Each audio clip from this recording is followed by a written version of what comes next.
Chers amis araméens, bonjour. Nous ne pourrons pas nous voir exceptionnellement cette année. Je le regrette bien sûr, mais nous observons tous évidemment les règles du confinement. J'espère que vous allez bien, vous et votre famille, dans ces temps qui sont difficiles. Mais ça ne nous empêche pas d'être ensemble par la pensée, amicalement, pour commémorer ce génocide oublié, le génocide des Araméens, ce génocide qui a fait 500 000 morts en Turquie ottomane. Je pense qu'il est important effectivement qu'enfin ce génocide soit reconnu. C'est un de mes combats politiques, vous le savez, de longue date, à la fois pour qu'il y ait cette mémoire, cette reconnaissance qui est tellement importante pour les victimes et pour les descendants de ces victimes, mais aussi pour que justice soit faite et pour que on évite à l'avenir des drames aussi catastrophiques que cela, aussi incroyables que celui qui a été vécu par la communauté araméenne en Turquie il y a 105 ans. Et donc vous pourrez continuer évidemment à compter sur moi. Je serai à vos côtés à l'avenir pour la reconnaissance de ce génocide par la Belgique, par la communauté internationale et par la Turquie. C'est une responsabilité que nous portons collectivement et je continuerai à jouer un rôle important dans cette commémoration et dans cette reconnaissance. Au plaisir de vous revoir quand les temps seront un peu moins confinés. Au revoir, au plaisir. Bonjour à tous, j'espère que vous allez bien, que vous prenez soin de vous. Je voulais profiter de ce message pour vous dire à quel point je pense fort à vous en ce moment et aussi à quel point vous pouvez compter sur mon soutien ainsi que sur le soutien de mon parti Défi dans vos combats. D'une part, pour que l'on pénalise la négation du génocide arménien. Nous avons d'ailleurs déposé une proposition de loi qui est prioritaire en commission justice de la Chambre, mais aussi pour que l'on reconnaisse enfin que les Araméens, eux aussi, ont été victimes de ce terrible génocide. On ne peut plus accepter, à l'heure d'aujourd'hui, que de génération en génération, les victimes de ce génocide, vos aînés, les Araméens, soient ainsi oubliés. C'est un oubli qui est contraire à la vérité historique, mais qui est aussi contraire à notre devoir de mémoire. Votre reconnaissance est donc un combat que mon parti Défi porte depuis longtemps et que l'on continuera de porter aussi longtemps qu'il le faudra. C'est un combat d'ailleurs que tout démocrate se doit porter. Pourquoi ? Parce que l'on se doit, je pense, d'être intransigeant à l'égard de tous les génocides, quel que soit leur auteur et quelle que soit leur époque. Je tiens d'ailleurs et enfin à remercier la Fédération des Araméens de Belgique qui, par son travail de mémoire, fait en sorte véritablement que l'on puisse, dans la mesure du possible, éviter de revivre ces mêmes horreurs du passé. Donc un tout grand merci et prenez bien soin de vous. Bonjour à tous, même si le contexte ne nous permet pas de nous rassembler physiquement, je souhaitais participer avec vous, virtuellement, à cette commémoration de la mémoire des victimes du génocide des Araméens. Il y a 105 ans, par milliers, des enfants, des femmes et des hommes subissaient cet inqualifiable crime de masse, cette barbarie programmée à laisser dans la mémoire collective une blessure ineffaçable. Elle a marqué d'une trace indélébile l'histoire du XXe siècle. Aujourd'hui, tous ensemble, nous rendons hommage à toutes celles et ceux qui ont dû payer de leur vie cette atrocité. Nous rendons hommage à leurs familles, à leurs descendants. Tous ensemble, nous affirmons leur dignité et ce n'est pas un vain mot. Tous ensemble, nous veillons à ce que jamais cet épisode dramatique de notre histoire ne soit oublié ou nié. Tous ensemble, nous sommes les passeurs de la mémoire. Auprès des jeunes générations, nous nous assurons que le message qui nous a été légué soit transmis inlassablement, sans être déformé, sans être oublié. Plus que jamais, rappelons-nous des horreurs dont l'homme est capable. Unissons-nous pour ne plus avoir à revivre de tels drames, pour que les leçons des tragédies que nous avons eu à affronter n'aient pas été vaines, pour offrir aux générations suivantes un monde plus tolérant.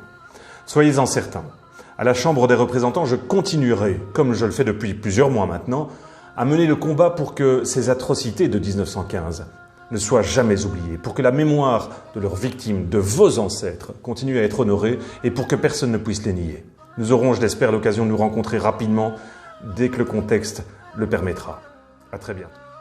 Chère communauté araméenne de Belgique, nous sommes en 2020 et ça fait 105 ans que vous commémorez le souvenir de vos familles assassinées par ce jeune État turc qui se voulait entièrement islamique. Furent assassinés également les Assyriens, les Grecs de Pont, en même temps que les Arméniens. Au nom d'Ibuka Mémoire et Justice que je représente, nous rendons hommage à toutes ces victimes et nous sommes de tout cœur avec vous dans ce devoir de mémoire afin que l'histoire ne soit ni faussée ni oubliée. de tout cœur avec vous. Aujourd'hui, nous sommes le 15 juin 2020, une date importante pour toute personne qui aspire à la paix et à la dignité, mais surtout importante pour la communauté araméenne, car elle marque la 105e commémoration du génocide qu'a subi ce peuple en 1915 sous le régime de l'Empire ottoman. Cette date nous interpelle et nous rappelle le calvaire qu'a subi ce peuple, tout simplement parce qu'il était araméen. Chers frères, chères sœurs araméens, le réseau international Recherche et Génocide voudrait saisir cette occasion pour vous adresser ce message de soutien et de solidarité. Nous les Tutsis, pour avoir vécu une situation semblable, même si c'est plusieurs années plus tard, nous avons le devoir moral de solidarité. Non seulement nous menons le même combat pour la préservation de la mémoire des nôtres, une mémoire qui se veut universelle, mais aussi nous avons en commun la lutte contre les assassins de cette mémoire qui veulent nier à tout prix cette réalité et faire lier ce qui s'est passé. C'est cette solidarité sans faille qui nous aidera à vaincre les négationnistes de tous bords, qui qu'ils soient, où qu'ils soient, et rien au monde ne doit nous arrêter. Même cette pandémie liée au Covid-19, elle ne doit en aucun cas nous rendre amnésiques. La mémoire des nôtres est tellement importante. Nous espérons d'ailleurs, et nous le demandons instamment, qu'une loi punissant la négation de ce génocide soit votée en Belgique pour barrer la route à quiconque espère nier ce génocide en toute impunité. Chaque année, en date du 15 juin, nous avions l'habitude de nous rassembler à Jette, place Cardinal Mercier, pour déposer une gerbe de fleurs à l'honneur de ces innocents assassinés pour ce qu'ils étaient. Malheureusement, ce ne sera pas le cas cette année à cause des circonstances exceptionnelles que nous impose cette pandémie. Nous tenons cependant à vous assurer de notre présence à vos côtés. Aussi virtuelle soit-elle, nous nous inclinerons à l'honneur de ces innocents massacrés pour ce qu'ils étaient. En mon nom propre et au nom du réseau international Recherche et Génocide, Résige Iceberg, je voudrais vous dire courage et bonne commémoration. Je m'en voudrais évidemment de terminer sans rappeler encore une fois ces mots que j'emprunte toujours à monsieur Bertolt Brecht et à Simone Veil, qu'il faut rester vigilant et garder nos flambeaux allumés, car le ventre d'où a surgi cette bête immonde en 1915, en 1945 et en 1994 est encore fécond. Cette bête peut rebondir à tout moment et le pire est toujours possible. Je vous remercie. Chers membres de la communauté araméenne de Belgique, je remercie votre président Georges Simen de me permettre d'être malgré tout avec vous en ce 15 juin 2020, 105e commémoration du Seifo, le génocide commis contre les Araméens par l'Empire ottoman.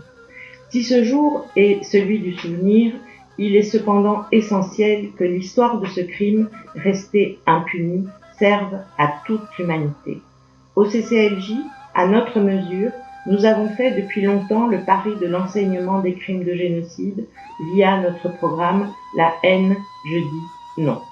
Et il n'est pas rare, lorsque nous rencontrons les élèves dans leur classe et tentons de définir ensemble ce qu'est un crime de génocide, qu'un ou plusieurs élèves nous interpellent en nous disant que l'histoire que nous sommes en train de raconter est celle d'un de ses grands-parents ou d'un de ses arrière-grands-parents. Il est en général d'origine araméenne. Nous lui laissons la parole pour qu'il puisse raconter ce qu'il connaît de cette histoire et tentons d'initier un dialogue au sein de la classe pour questionner ensemble cette histoire et exprimer ce que nous pouvons en faire aujourd'hui. Quel est l'enseignement que cette histoire nous apporte aujourd'hui? Car c'est bien par l'éducation, la rencontre et le dialogue que nous ferons barrage aux idéologies haineuses et au négationnisme. Je vous remercie. Chers amis, je suis particulièrement ému de m'adresser à vous aujourd'hui, ne serait-ce que par vidéo, parce que vous m'avez demandé, et j'en ai été très honoré, de vous adresser un petit mot de solidarité à l'occasion de l'anniversaire, du triste anniversaire du génocide araméen. Je le fais avec d'autant plus d'enthousiasme que le devoir de mémoire dont nous n'avons de cesse de parler doit effectivement passer par un devoir de parole. Il faut dire les choses, il faut les reconnaître, il faut en parler autour de nous. Et ce devoir de parole, il s'exprime très bien aujourd'hui parce que nous voyons bien que face à des situations de violence, face à une actualité difficile, si on ne parle pas, eh bien on se rend complice, coupable, en quelque sorte. En définitive, le silence est une violence. Et pour éviter cette violence, nous nous rassemblons et nous parlons.